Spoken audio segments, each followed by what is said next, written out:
Doctor ఈ పెద్ద పేగు క్యాన్సర్ని ఎలా కనుక్కోవాలో ఏం టెస్ట్లు ఉంటాయో మీరు మాకు ఇంతకుముందు చెప్పారు.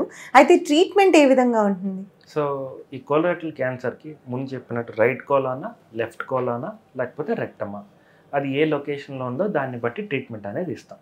సో ట్రీట్మెంట్ని బ్రాడ్గా చెప్పాలంటే ఓపెన్ సర్జరీ ఉంటుంది, లాప్రోస్కోపీ సర్జరీ ఉంటుంది, రోబోటిక్ సర్జరీ ఉంటుంది.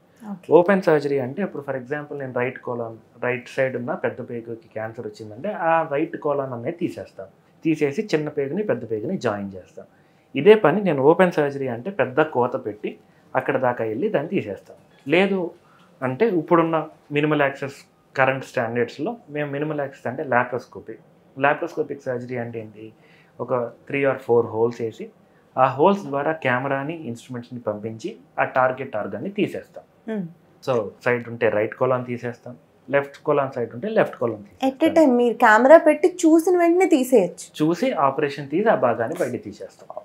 ఆ భాగాన్ని బయటికి తీసేసిన తర్వాత అది కోలాన్ అనేది చిన్న పేగు నుంచి అదొక ట్యూబ్ కంటిన్యూటీ ఉంటుంది, ఆ మధ్యలో పైప్ తీసేస్తాం కాబట్టి ఆ ముందు దాన్ని తర్వాత దాన్ని పేగుని జాయిన్ చేస్తాం.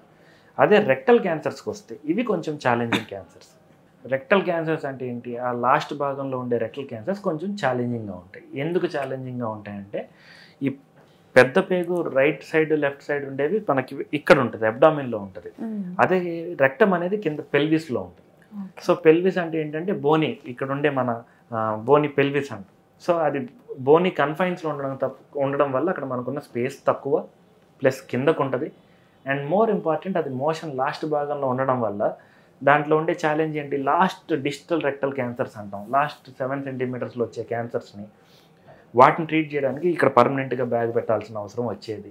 అండ్ అంతా కష్టపడి సర్జరీ చేసినా అవి మళ్ళీ వచ్చేది. ఎందుకంటే పెట్టడం ఏంటి, పర్మనెంట్గా మోషన్ ఇక్కడి నుంచి పెడతాం, ఎందుకంటే అక్కడ కింద అదంతా స్ప్రెడ్ అయిపోయింది కాబట్టి అక్కడ. సో ఇప్పుడున్న కరెంట్ స్టాండర్డ్స్లో ఏంటి, మనం అట్లాంటి క్యాన్సర్స్ని ట్రీట్ చేయడానికి ముందు దాని సైజు కనుక పెద్ద స్టేజ్లో ఉంటే దానికి కీమో రేడియేషన్ ఈ రెండు ఇచ్చి దాని సైజుని తగ్గించి, ఆ సైజుని తగ్గిన తర్వాత అప్పుడు ఆపరేషన్ చేసి, అండ్ ఈ ఆపరేషన్ కూడా బోనీ పెల్విస్ లోపలికి మనం కిందకి వెళ్ళి కంప్లీట్గా క్లియర్ చేయడానికి మనకి లాప్రోస్కోపీ కానీ లేకపోతే రోబోటిక్ తోటి ఇంకా బెటర్గా నేను క్లియరెన్స్ అనేది చేయగలుగుతాను. సో రోబోటిక్ సర్జరీ అనేది పెల్విక్ సర్జరీస్లో చాలా బ్రహ్మాండంగా పనిచేస్తుంది. ఎందుకు, నేను క్యాన్సర్ సర్జరీలు చేయాలన్నప్పుడు క్యాన్సరే కాదు దాని చుట్టుపక్కల ఉన్న లింఫ్ నోడ్స్ కూడా జాగ్రత్తగా తీయాలి. సో ఈ రెక్టల్ క్యాన్సర్ సర్జరీస్ చేసేటప్పుడు ఏమవుతుందంటే ఇలా రెక్టమ్ ఉంటే దీని చుట్టూరుతా మీసో రెక్టమ్ అని ఉంటుంది. అంటే ఏంటంటే దాంట్లోనే లింఫ్ నోడ్స్ ఉంటాయి, వీటికి స్ప్రెడ్ అవుతుంది అది. సో ఆ లింఫ్ నోడ్స్ ఏవైతే ఉంటాయో వాటి చుట్టూరుతో ఒక లేయర్ ఉంటుంది, ఆ లేయర్కి ఆనుకునే నరాలు ఉంటాయి.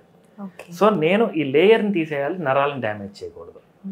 సో ఇక్కడ మనం మినిమల్ యాక్సెస్ సర్జరీలో ఈ మ్యాగ్నిఫికేషన్ ఎఫెక్ట్ వల్ల రోబోట్లో అయితే 3D విజన్ ఉంటుంది. సో 3D విజన్ ఉన్నప్పుడు ఏంటి, ఈ రెండింటికి మధ్యలో ఉన్న స్పేస్లో ఈ నరానికి డ్యామేజ్ కాకుండా నేను ఈ భాగాన్ని తీసేసాను. సో ఆ భాగాన్ని తీస్తా ఆ కిందకి బోనీ పెల్విస్ ఏంటి, ఆ పెల్విస్ చిన్నగా ఉంటుంది, రౌండ్గా హార్డ్గా ఉంటుంది, ఎక్స్పాండ్ అవ్వదు అబ్డామిన్ లాగా. సో అంత కన్ఫైన్డ్ స్పేస్లో ఆ చిన్న స్ట్రీట్స్లో మనం ఏదో కారుని తిప్పినట్టు ఆ టైప్లో ఆ బోనీ పెల్విస్లో జాగ్రత్తగా ఈ నరాలను కాపాడుకుంటా కింద దాకా వెళ్ళడానికి రోబోటిక్ సర్జరీ చాలా బెటర్గా పనిచేస్తుంది. అప్డేటెడ్ వర్షన్ లాగా. సో దానివల్ల ఏంటి, ఈ క్యాన్సర్ని నేను కంప్లీట్గా రిమూవ్ చేయగలుగుతున్నాను. సో ఇది మళ్ళీ వచ్చే ఛాన్స్ని మళ్ళీ తగ్గిస్తున్నాం.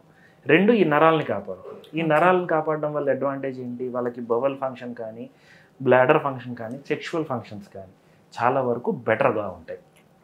సో వాళ్ళ క్వాలిటీ ఆఫ్ లైఫ్ పెరుగుతుంది. అండ్ ఇప్పుడున్న ఈ కాంబినేషన్ ఆఫ్ ట్రీట్మెంట్స్ వల్ల ఈ బ్యాగ్ పెట్టే అవసరం కూడా బాగా తగ్గించేసి వాళ్ళకి న్యాచురల్ రూట్లోనే ఎమోషన్ వెళ్ళడానికి మనం సర్జరీ చేసి హెల్ప్ చేయొచ్చు. ఓకే, ఈ రోబోటిక్ సర్జరీ ద్వారా లాప్రోస్కోపీ సర్జరీ తెలుసు, కానీ ఇప్పుడు మీరు చెప్తే వినడమే డాక్టర్, ఇది ఇంకా అడ్వాన్స్డ్గా ఉంది. ఇంకా అడ్వాన్స్డ్గా ఉంటుంది. అండ్ మనకి ఇప్పుడు లాప్రోస్కోపీ అంటే డిగ్రీ ఆఫ్ ఫ్రీడమ్ కొంచెం తక్కువ ఉంటుంది. రోబోటిక్ సర్జరీలో డిగ్రీ ఆఫ్ ఫ్రీడమ్ అనేది చాలా ఎక్కువగా ఉంటుంది. ఈ రోబోటిక్ సర్జరీ అనేది ఈ పెద్ద పేగు క్యాన్సర్స్లో చాలా బ్రహ్మాండంగా పనిచేస్తుంది. అండ్ దీనివల్ల సైడ్ ఎఫెక్ట్స్ కానీ లేకపోతే దాంట్లో సర్జరీ వల్ల వచ్చే కాంప్లికేషన్స్ కానీ లేకపోతే క్లియరెన్స్, మనకి క్యాన్సర్ సర్జన్స్గా మోస్ట్ ఇంపార్టెంట్ అంటే క్లియరెన్స్ అనేది చాలా బెటర్గా చేయొచ్చు.